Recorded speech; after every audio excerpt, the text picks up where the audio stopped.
नमस्कार मित्रों, जैसा कि आप लोगों को विदित है, आज मासिक अनुष्ठान का 10वां दिन है। 9 तारीख से प्रारंभ यह अनुष्ठान आप सभी के कल्याण हेतु, भारत देश में व्याप्त कोरोना बीमारी के विनाश हेतु किया जा रहा है। आज आप लोगों को विदित हो कि 18 अप्रैल दिन शनिवार वैशाख मास कृष्ण पक्ष की एकादशी तिथि है। शतभिखा नक्षत्र है, शुक्ल योग वौकरण और कुंभ राशि में चंद्रमा है तथा मेष राशि में सूर्य भगवान स्थित हैं। आज की जो एकादशी है उसे बरूथनी एकादशी कहा गया है।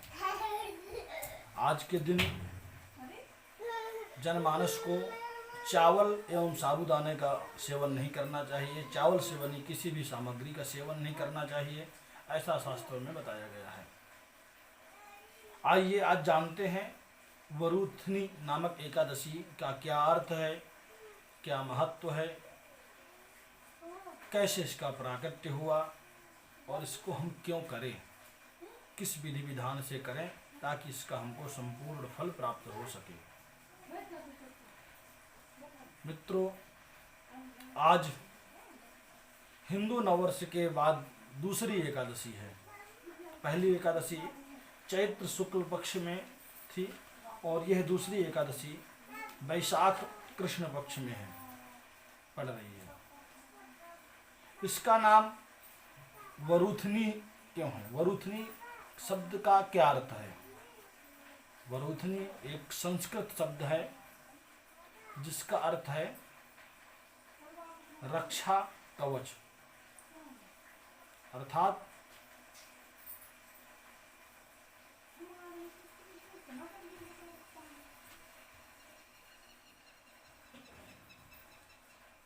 प्रतिरक्षक, कवच या रक्षा करने वाला।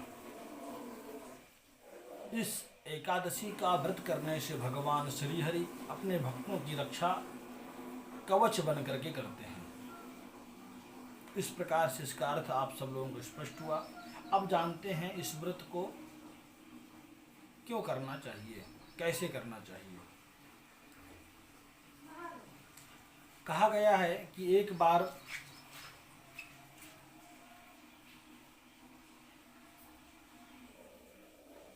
धर्मराज युधिष्ठिर ने श्री कृष्ण भगवान से पूछा कि हे भगवान, वैशाख मास की कृष्ण पक्ष की एकादशी का क्या नाम है, उसकी विधि क्या है तथा उसके करने से क्या फल प्राप्त होता है, आप विस्तार पूर्वक कहिए। मैं आपको नमस्कार करता हूँ और उस व्रत के महात्म्य को सुनने की इच्छा रखता हूँ। तब भगवान श्री कृष्ण धर्मराज युधिष्ठिर से कहते हैं, इस एकादशी का नाम वरूथनी है। यह सौभाग्य देने वाली, सब पापों का नष्ट करने वाली तथा अंत में मोक्ष प्रदान करने वाली है। इस व्रत को यदि कोई दुर्भाग्यशाली व्यक्ति या स्त्री भी करे तो उसको सौभाग्य मिलता है। इस वरूथनी एकादशी के प्रभाव से राजा मंधाता स्वर्ग को गया। इसका पुराणों में जिक्र आता है कि राजा मंधाता को स्वर्ग प्राप्त हुआ इसी व्रत के प्रभाव से। इस व्रत का फल क्या है, इस एकादशी के महत्व क्या है? कहते हैं कि 10,000 वर्ष तक तप करने के बराबर जितना फल प्राप्त होता है उतना इस एक दिन में, एक दिवसीय एकादशी व्रत करने से उतना ही फल प्राप्त हो जाता है। कहते हैं कुरुक्षेत्र में सूर्य ग्रहण के समय एक मन स्वर्ण दान करने का जो फल प्राप्त होता है वह फल इस एक दिवसीय व्रत को करने से प्राप्त हो जाता है। और जो कोई इस व्रत को करता है वह मनुष्य इस सांसारिक सुखों को भोग करके परलोक में भगवान विष्णु के धाम में स्वर्ग को प्राप्त करता है। शास्त्रों में कहा गया है कि हाथी का दान घोड़े के दान से अधिक श्रेष्ठ है और हाथी के दान से अधिक भूमि का दान करना श्रेष्ठ है, और भूमि से अधिक तिलों का दान करना भूमि के दान से भी अधिक ज्यादा श्रेष्ठ है। और तिलों के दान से अधिक स्वर्ण का दान, तिल के दान से अधिक भी स्वर्ण का दान श्रेष्ठ शास्त्रों में बताया गया है। और स्वर्ण के दान से भी अधिक अन्न का दान, किसी भूखे को भोजन कराना, ये स्वर्ण दान से भी अधिक श्रेष्ठ माना गया है। और अन्न दान के बराबर कोई दान नहीं होता। आज हमारा देश कोरोना नामक वैश्विक महामारी से त्रस्त है, ग्रसित है, और जिसके चलते कई मजदूर और निर्धन वर्ग के लोग भरपेट भोजन प्राप्त करने में असमर्थ हैं। इसीलिए यदि संभव हो तो आज अपने श्रद्धा सुविधा अनुसार भोजन अवश्य कराएं। तो स्वर्ण के दान से अधिक अन्न का दान, भोजन का दान श्रेष्ठ बताया गया है। और अन्न दान से देवता, पितर, मनुष्य तीनों तृप्त होते हैं। देवता भी अन्न के दान, भोग लगाने से भगवान प्रसन्न होते हैं। पितरों को भी भोजन कराया जाता है, और मनुष्यों को भी, ब्राह्मणों आदि को भी भोजन कराने से उनको तृप्ति मिलती है, और वह आपको आशीर्वाद प्रदान करते हैं। शास्त्रों में इसको अर्थात भोजन के दान को कन्या दान के बराबर जोड़ा गया है। और इस वरूथनी नामक एकादशी को करने से वह अन्न अर्थात भोजन दान एवं कन्यादान दोनों का फल पुण्य प्राप्त होता है। इसलिए इस व्रत को विधि पूर्वक अवश्य हमको करना चाहिए। हे राजन, कृष्ण भगवान कहते हैं युधिष्ठिर से कि हे राजन, जो मनुष्य विधिवत इस एकादशी को करता है उनको स्वर्ग लोक की प्राप्ति होती है। इसका फल गंगा स्नान से भी अधिक है।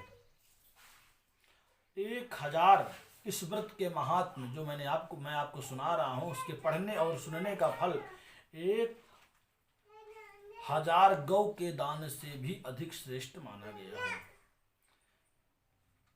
अतः मनुष्यों को पापों से डरना चाहिए, धर्म कर्म करते हुए जीवन व्यतीत करना चाहिए, और इस वरूथनी एकादशी को प्रत्येक मनुष्य, प्रत्येक गृहस्थ आश्रम के व्यक्ति को करना चाहिए। वैसे तो 12 वर्ष की जो 12 महीनों की जो एकादशी दोनों पक्षों में पड़ने वाली, उन सभी एकादशियों को व्रत करना चाहिए। परंतु यदि सभी ना कर सके तो कुछ महत्वपूर्ण एकादशी हैं, उनको जरूर करना चाहिए। और आज के दिन कांसे के बर्तन में भोजन नहीं करना चाहिए।